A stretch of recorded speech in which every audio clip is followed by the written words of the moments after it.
রাষ্ট্র তার সম্পদ রক্ষায় ব্যস্ত, লাশ নিয়ে ব্যস্ত না। আমি আপনাকে আবার বলছি, এই রাষ্ট্রে এখন বাংলাদেশের মানুষ বাঁচতে চায় না, শুধু ভালোভাবে মরতে চায়। শুধু মরার অধিকারটুকু দেন, একটা স্বাভাবিক মৃত্যুর অধিকার দেন। 52 ভাষা আন্দোলনে মারা গিয়েছিল মাত্র 12 জন।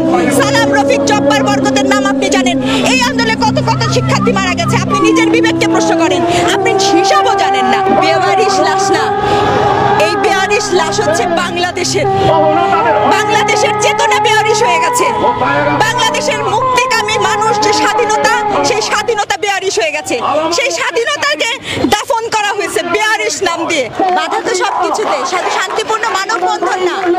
আপনি কথা বলতে গেলে বাধা, আপনি লিখতে গেলে বাধা, আপনি এই সংবাদ প্রচার করতে গেলে বাধা। কোথায় বাধা নাই? বিবেককে প্রশ্ন করে দেখেন, কোথায় বাধা নাই?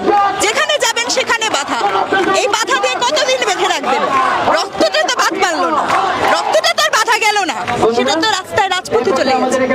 কাজেই আপনি যতই প্রবি করবেন, যত প্রবল হবেন, তত বেশি উঠবে।